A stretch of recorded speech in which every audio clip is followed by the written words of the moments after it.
Hey there guys, today's video I'm going to be finishing the job of installing more fire alarms in my house. I made a video of roughing in this project where I brought the cables and put the boxes in and got everything connected up to the existing circuits to add more devices. If you guys are new here and don't know the history of this, I installed a full-on commercial fire alarm system in my house to offer better protection and get me some capabilities that I couldn't get with residential smoke alarms. And for the first install, I just had 2 fire alarm devices per floor. 3 if you count the one in the garage of the house, but that doesn't really count. I had 2 low frequency sounders in the house, 1 per floor in the corridor, because I didn't think I needed it in the bedrooms, which I don't really. Some of the bedrooms are just squeezing by with being literally right at that minimum decibel mark, but then the 2 in the basement are not loud enough, which I could say it doesn't matter because this house is grandfathered in because all that was originally here in the 1976 code cycle, or what was the code cycle at the time, was a smoke alarm per floor. We are still grandfathered in with that's all we need. However, I like to go above and beyond, and it gives me an extra video to show you guys. Anyways, so we're going to be installing more low frequency sounders in my house. We're going to be installing 1 in each bedroom. Gotta head out to the garage here and grab some devices and we'll get to work. I will show you guys the exact model number of device that I am installing, but they are System Sensor L series white low frequency sounders. These are the devices we will be installing. This is the System Sensor P2WL-LF. So the 2 is referring to its 2-wire, the W is referring to white, the L is referring to it being L series, and LF is low frequency sounder. Tamper seal is already peeled off, so we can go ahead and open this device.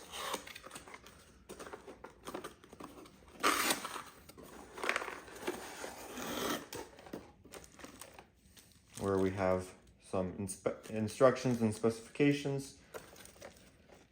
And it looks like I stole the screws of this one already. I remember I opened it up for some.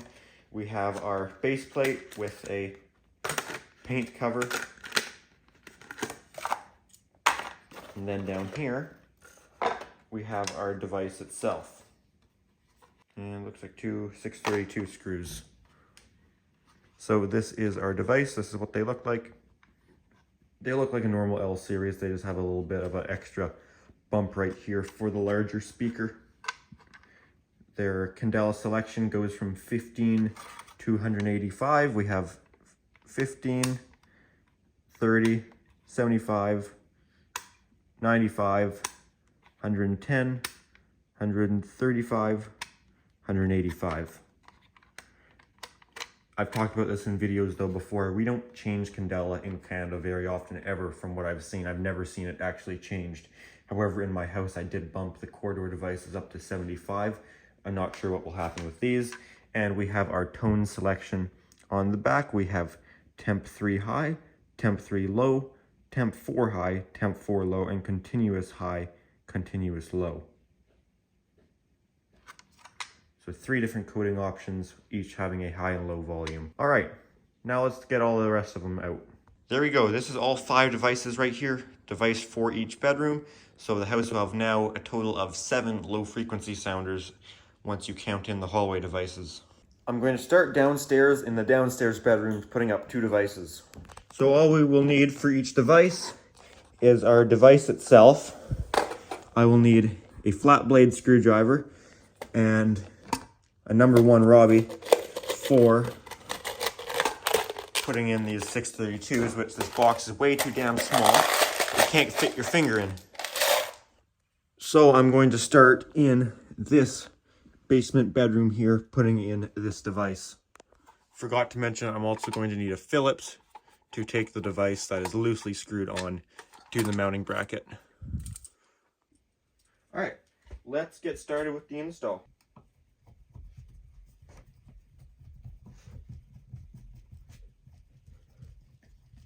I may get a drill eventually, but you can do these pretty quick.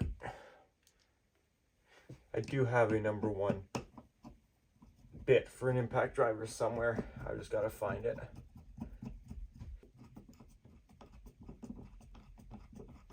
Yeah, that does not feel tapped properly. That feels like it is doing something.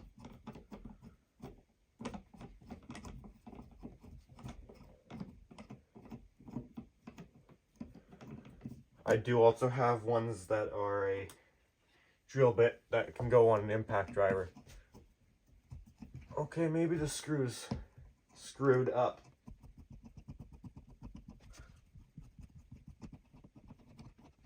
Alright, that one's working now. Now we'll slip our base on, we'll pull our wires through it. Slip our base on.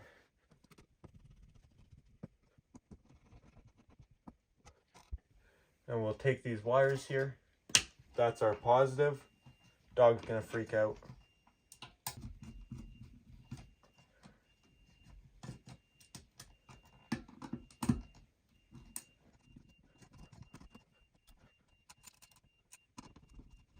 And there are negatives there. And then this will be in trouble until the device gets installed. So I'm going to install this on low volume, temp 3 low, because it's a bedroom. It does not need to be on high volume. We only need to be 75 decibels.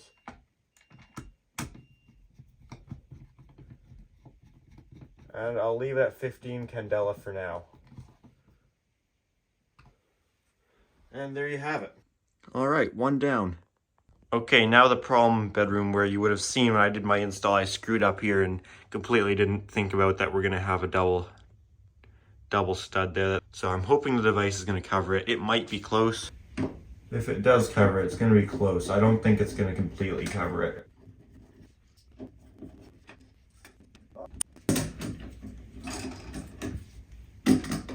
I think this might actually cover it.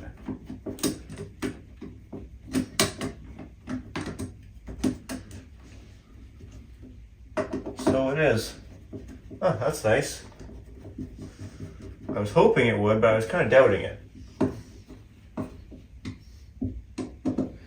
Why nice wide devices are nice is they can cover any imperfections in the drywall that you will oftentimes see around where a box is cut in.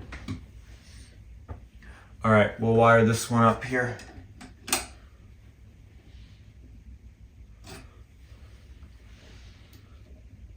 Both negatives.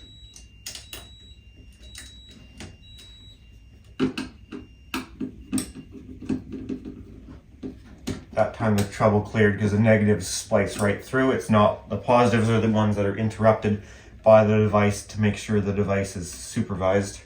So this one will stay in trouble till the device is up.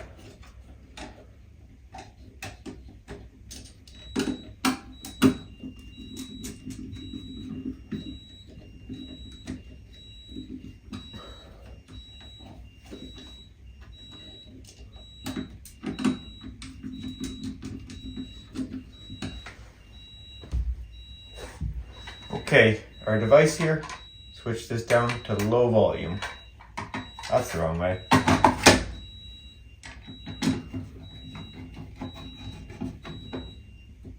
That should clear. There you go. Nuncier always stops beeping a little bit after, it takes a little bit longer. Alright, that is both devices in both bedrooms in the basement. We're now going to head upstairs. So a little recap on the basement. Each bedroom has a low volume device. And then in the corridor in between, we have a high volume device. That one's set to high volume because it needs to cover the entire corridor down to the laundry room, the downstairs living room, and the downstairs kitchen. And then the garage has a standard L series, your normal horn. This dog, Ayla, she's always normal and chill, but for some reason today, Jackson's not being a complete idiot about it, which is quite rare. Bedroom here. Low frequency sounder set to low volume. Garage around the corner has a low volume standard frequency because it's not a mixed signal, because it's not audible from in the house because it's insulated and it's not a sleeping area, so it doesn't need it. And then backing up over here, we have our stairwell. I'm standing in the kitchen. We have a high volume device here to cover the hallway as well as this bedroom. And then here we have another low volume bedroom device. And for those that aren't familiar, the panel for the house is right here. For anyone curious, this is the zone and device list for the system currently. which what we're doing today does not change any of this. We're just adding on to this already existing outputs. All right, let's head upstairs and do the 3 bedrooms up there. So in the hallway upstairs, we have this one low frequency sounder set to high volume that covers the whole upstairs.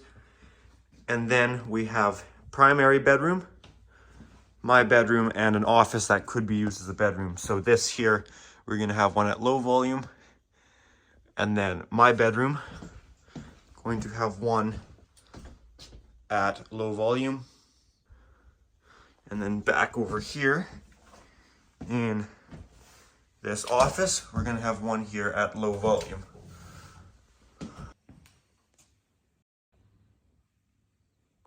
I'm gonna start with the primary bedroom here. These ones here are going to be a little bit different. When we first hook them up, we're not gonna get any trouble signal because this whole circuit isn't tied into the existing circuit yet, which you would know if you had seen my rough-in video where I brought all this through the attic and everything. Okay, I got out the impact driver.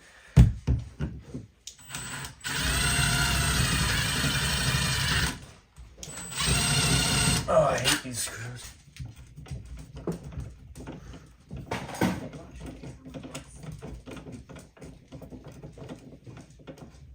Problem with these screws is they don't have the little bit of a self-drilling tip, so they don't help themselves get in there any. Really not the greatest screws for this.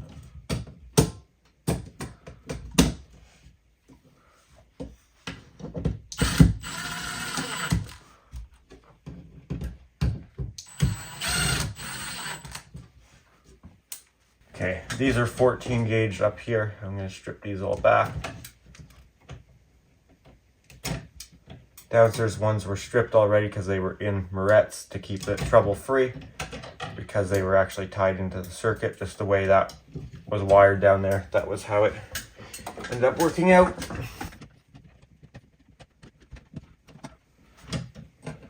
So we'll take both negatives here.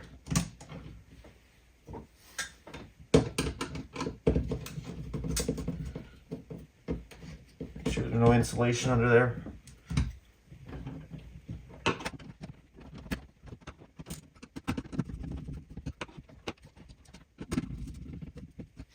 Then our device itself set to low volume.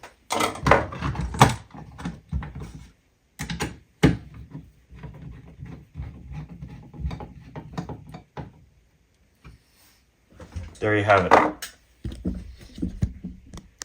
All right, that's the primary bedroom device. I will now do the device in my room. Or at least my room for now. I'm probably gonna go downstairs.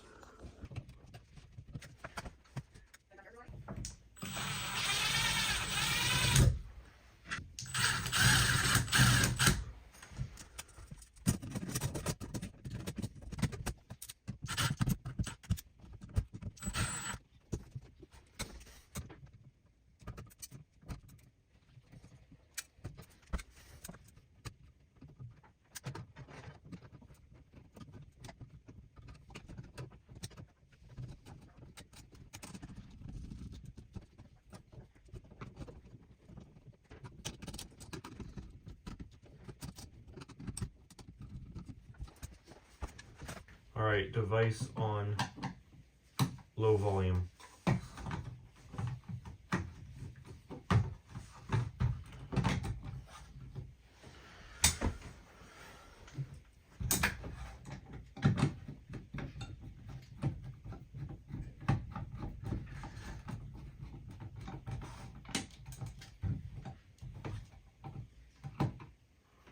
Okay, final device here in this office, which this one's a little different because this is where our end of line is going to be, and this is the last device before we tie in to our existing circuit.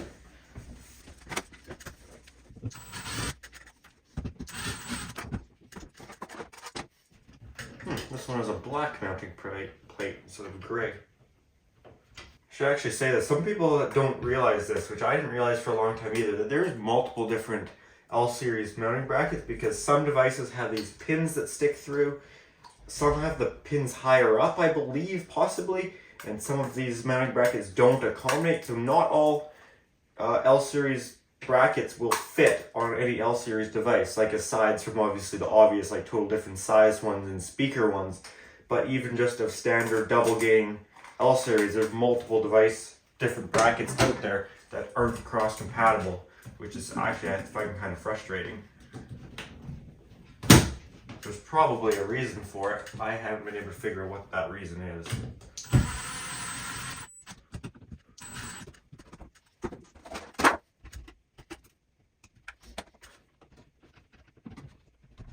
Okay, so our negative can loosely go on, and our one positive can go on for sure, so we won't need to mess with that one any. But I need the end of line out of our hallway device because this is going to be the new end of line device, and because I'm in Canada, I'm supposed to have an end of line plate, which doesn't matter for this install because it's not legally required to be here to go through a verification. However, I may eventually add it. So this is the current end of line device. We'll open this guy up, take the end of line out. This will go into trouble once I pop this off the wall.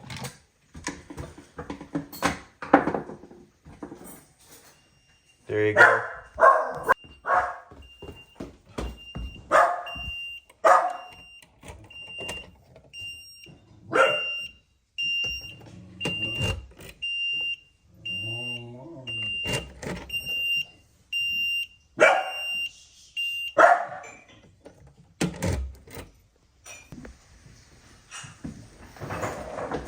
So I need to take this 2.2K end of line resistor out of here because this used to be the end of line device, which actually I don't believe it used to matter for this resistor being here because I think the rule says, or the code says I should say, that if it's the only device on the circuit, the end of line resistor can be in it, which I know differs from the US where it doesn't matter anywhere, but we were more strict here on that sort of stuff.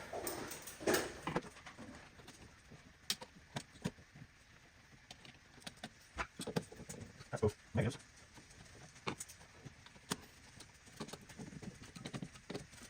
And then this device up here that stays on high volume.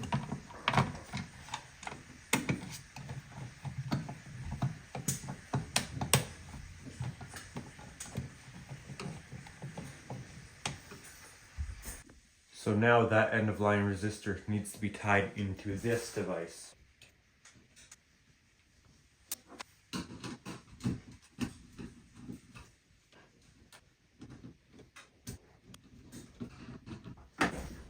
There you have it. You can see the end of line resistor is across from the one positive and the negative.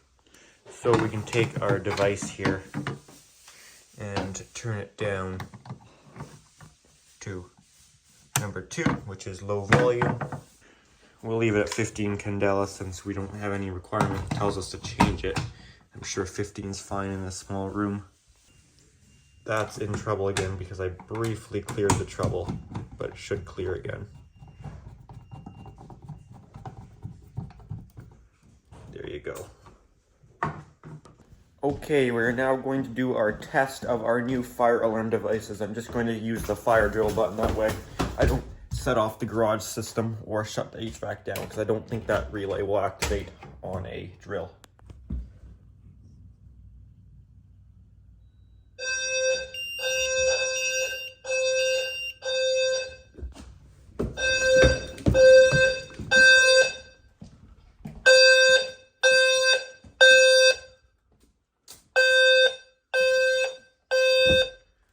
Can't shut the bedroom door, never mind.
Okay, so that is all good. Those are all working. You may be able to hear there is sort of some weird vibrations going on a couple of them, especially those ones that are back to back. I only noticed them on the two devices that are back to back in the office in my room, and the one downstairs closest to the fire panel. Not sure what's causing that vibrating. It might be just the device doesn't sit that tight on the mounting bracket. Maybe I can tighten something down, but it doesn't really matter. It's just kind of a thing I noticed. It really does not matter at all. So yeah, there you go. Those all worked out good, all synchronized. Alrighty guys, that's going to do it for this video. All of those are in place and working good, so that's good. If you guys did enjoy this video, make sure to give it a thumbs up. If you do have any comments or questions, feel free to leave those down in the comment section. And if you do enjoy my channel, make sure to subscribe.